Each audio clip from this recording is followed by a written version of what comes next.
I watched 28 Florida homes sit on the market in 2025. Not because they were ugly, not because they were in rough neighborhoods, and not because there was some hidden disaster in the attic. They sat for 100 days, 140 days, 178 days with zero offers. After digging through every single one, I realized all 28 made the same three mistakes. The kind of mistakes that cost real money, but could have been fixed for almost nothing. Today, I'm breaking down why the Florida market shifted, the three silent killers of home sales, and the exact strategy you need to avoid becoming home number 29. Before we get into the mistakes, we need to look at the battlefield. The Florida market people remember from 2021 and 2022 is long gone. Back then, you could slap a sign in the yard and have 5 offers by lunch. Rates were 3%, insurance was tolerable, inventory was a joke. Then 2025 hit and everything changed. Inventory started to rise. Insurance punched buyers in the face with payment shock. Rates settled into a new normal. That created a new type of buyer, the skeptical buyer. They're not panic buying, but they're math buying. They're studying replacement cost, yearly carrying cost, and every small flaw. The 28 homes I tracked ignored that buyer. They acted like it was still 2021, and they paid the price. Let's start with mistake number 1, the ego price. Pricing based on what you want and not what the data says. Here's the best example. Call it House A.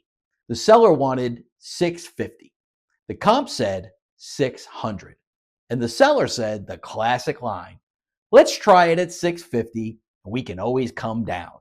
That line is the most expensive sentence in real estate. House A launches at $650 and crickets. 2 weeks later, they dropped to $640, still too high. 3 weeks later, they dropped to $625. Now the listing is 45 days old and buyers start asking, what's wrong with it? They smell weakness. They smell leverage. Eventually, House A sold for $580.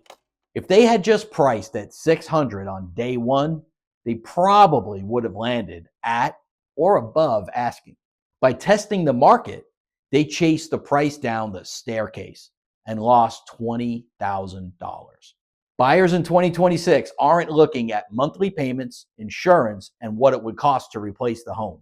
If your price doesn't match that math, you might not even get a showing. Mistake number 2, the sensory issues. I call it the ick factor. Smells are obvious, but the real killer is visual noise. One of those homes was spotless, but stuffed to the rafters. Oversized sectional in the living room, figurines on every shelf, hallway covered in family photos. People love to say buyers can look past that. No, they cannot. When a buyer walks into visual noise, their brain gets tired. They can't even imagine their own furniture because yours is yelling at them. They feel trapped, even if the room is big. Lighting is another silent killer.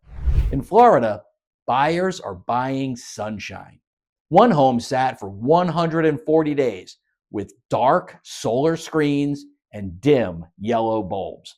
The whole house felt heavy. We swapped every bulb for 3,000 or 4,000 Kelvin LEDs, removed the solar screens, and washed the windows. Total cost, about $150. The house instantly felt 500 square feet bigger. That is the power of a sensory audit. Ask yourself 3 things. Do I smell anything when I walk in? Are all the bulbs matching and bright? Can I see the baseboards or is furniture blocking them? Fail that audit and buyers will feel justified asking for a $20,000 discount.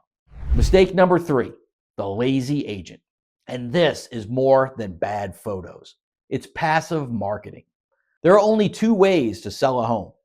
Post and pray, where the agent throws it on the MLS, lets it sync to Zillow, and hopes for magic. Or active demand generation. That means reaching the buyers actually hunting for Florida homes right now. They're coming from New York, New Jersey, California, and the Midwest. A sign in your yard won't reach a buyer in Chicago.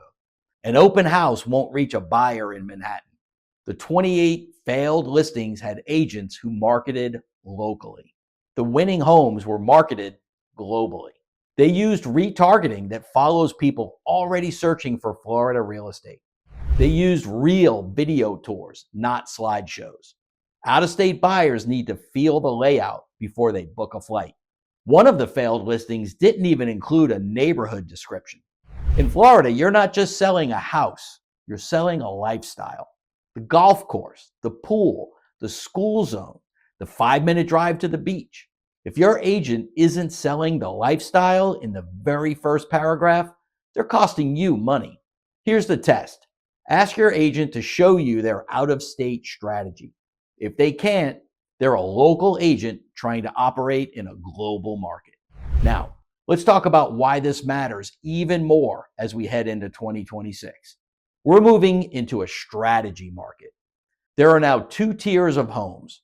Tier 1 homes are priced correctly, prepped correctly, and marketed aggressively. They sell in about 14 days, and they sell strong.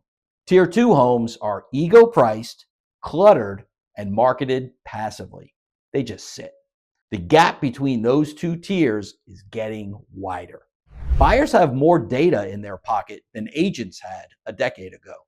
They know when you're bluffing, and they know when you cut corners. To win in 2026, you need to treat your home like a business launch. You need a coming soon campaign.